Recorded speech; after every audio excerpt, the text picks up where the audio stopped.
Ça, là. Ça. Ça. Ça. Ça, c'est le Can-Am Outlander Max XT 850 2024. Flambant neuf!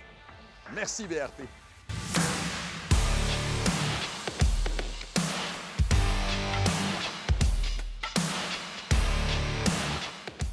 Pour ceux qui me connaissent, j'ai jamais vraiment caché mon amour, une de mes préférences pour le Can-Am, spécialement dans la version Max, qui est la version 2 places, comme vous pouvez voir à l'arrière. Il y a un banc passager. Et présentement, il y a trois modèles dans les cylindrées, dans les grosses cylindrées qui sont disponibles sur le marché. On a effectivement le Can-Am, on a aussi le Polaris Sportsman Touring XP, et on va avoir le CF Moto C-Force 800 pour cette catégorie-là. Et on parle de motorisation similaire, puissance similaire, mais en fait de puissance brute, en fait d'agréabilité, si je peux me permettre le terme, le Can-Am Outlander Max XT, c'est vraiment le top du top, la crème sur le Sunday, la crème fouettée avec la cerise. C'est la machine que moi je considère qui est la meilleure sur le marché présentement. Mais pour ça, il y a un prix. Et ce prix, c'est 17 200 beaux dollars avant transport et préparation. C'est 17 900 quelques avec les frais. J'entends Raymond dire hey, « coûte cher à tabarnouche, le Can-Am ». Mais t'en as pour ton argent. On parle de, si je me rappelle bien, 77 chevaux et probablement la machine qui a le meilleur comportement en sentier sur le marché présentement. Avant 2018, avant la refonte G2.5 de génération 2 et demi, parce qu'ils n'ont pas changé grand-chose d'autre dessus, mais ils ont tout changé. Le train avant, la suspension, la géométrie a été changée et c'est énorme comme différence. Si tu pars d'un G2 standard à un G2.5, tu vas avoir une très belle surprise, même si les amortisseurs, c'est du de base, tout nu, pas de bas. C'est vraiment très bien. Si tu vas avoir un petit peu mieux que ça, il y a le XTP, le P pour performance. Lui, il va être équipé d'une suspension Fox. Je crois que c'est à peu près 1 000 $ de plus pour avoir sensiblement les mêmes équipements. On va parler du moteur, parce que c'est le clou du spectacle. Je le trouve plus agréable en sentier fédéré en version 850 qu'en 1000. Le 1000, il est vraiment capotant. C'est vraiment une machine assez impressionnante. Mais en 800, à sa déclinaison 850cc, tu t'ennuieras pas de ta mère avec ça. Les performances sont excellentes. Puis viens me voir, Jason. On a deux petits boutons qui se sont ajoutés ici. OK? Et ça, c'est le contrôle de la fluidité de l'accélérateur. On a un mode work, on a un mode normal qui appelle Sport Off et on a le mode sport. Le mode sport, il y a souvent des gens dans le passé qui disaient que l'ancien modèle, avant c'est l'électronique ici, l'ancien modèle était abrupt un peu ses accélérations au pouce. Maintenant, le levier il est très, très souple et c'est facile de le garder et on ne pogne pas de fameuses crampes au pouce qu'on avait avant avec l'ancien modèle. Quand on se promène à basse vitesse à la chasse ou dans des endroits escarpés, le mode Work est vraiment excellent parce que c'est extrêmement doux, vraiment doux. Si on le met à Work Off, c'est la position que je préfère. C'est moins abrupt. Puis quand on veut vraiment s'énerver, le mode sport, ça change tout. Confort. Je suis assis présentement sur une des meilleures selles dans l'industrie. J'adore. La selle a été révisée un petit peu. Le padding est différent. Et c'est du moelleux pour le popotin, autant pour vous que pour votre passager. Et vous allez voir quelque chose. Moi, je suis un grand gaillard de près de 6 pieds 3 et de 230, 235 livres. Je prends du poids. Je prends de l'expansion. Mais très confortable avec multiprises possibles sur les poignées et il y a un revêtement qui a été amélioré sur les poignées en arrière pour votre passager où les mains ne peuvent pas y glisser même si c'est mouillé. C'est vraiment c'est caoutchouté et ça travaille très, très bien pour un passager, surtout si vous apportez des tout petits. Ça va faire une petite différence pour qu'ils puissent bien s'agripper. Donc, extrêmement confortable, autant côté passager et côté pilote. Ce qui est le fun, c'est l'espacement. C'est ça que je dis en sentier fédéré. Si on fait du sentier fédéré où on embarque souvent un passager à l'arrière, achetez-vous un vrai 2 places comme ça. Un, au Québec, vous ne serez pas obligé de payer pour avoir la licence, le certificat de formation.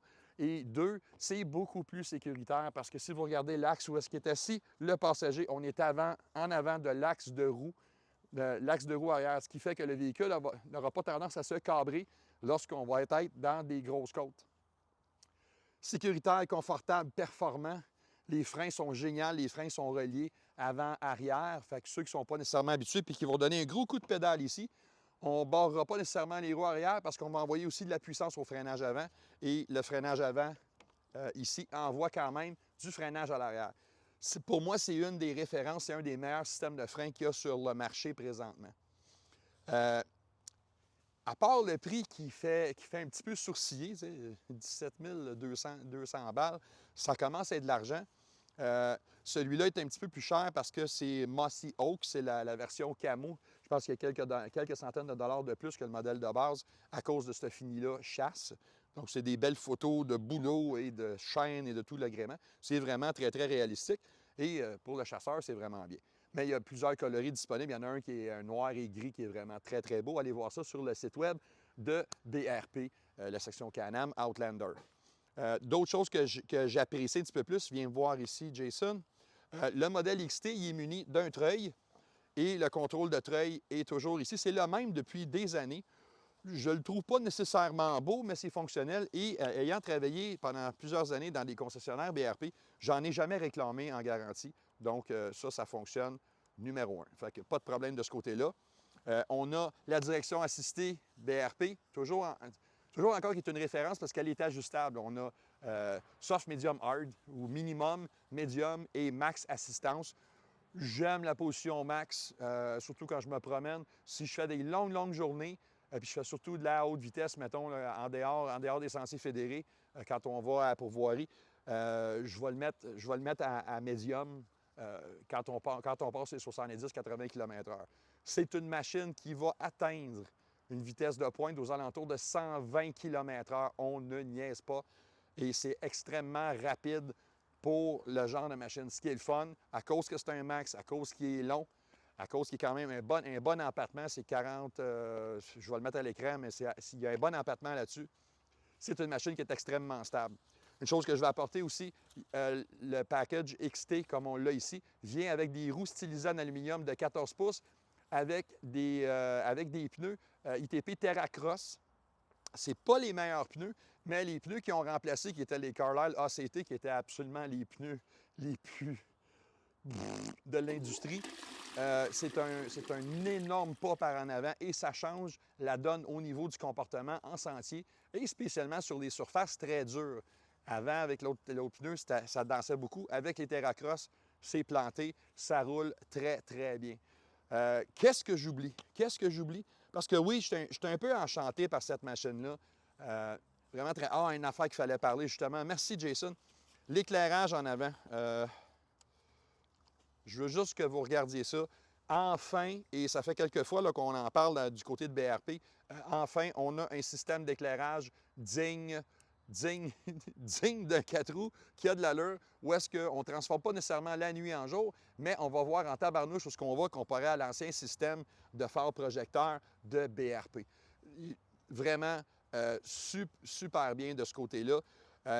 Je voulais parler, on parlait de confort, on parlait de suspension. La suspension en arrière, c'est la suspension TTI. Ce n'est pas une suspension en A-arm, c'est une suspension en bras longitudinaux, donc des swing arms. Et c'est ce qui fait aussi le secret du comportement complètement bluffant de la machine de Can-Am. Vraiment, honnêtement, si vous songez à vous acheter une machine pour faire du sentier fédéré et vous aimez vous amuser un petit peu avec votre pouce droit, je vous recommande fortement le 850 ou le 1000. Mais le 850, c'est une meilleure affaire côté argent, côté pécunier. Mais vous ne vous ennuierez pas nécessairement avec le 850 parce que le 1000 est juste beaucoup plus torqueux pour les départs et rendus en haut sont extrêmement comparables. Donc, la meilleure affaire présentement, chez Can-Am, pour faire du sentier fédéré, c'est le Can-Am Outlander Max XT, quand on aime la puissance, dans la cylindrée 850 cc.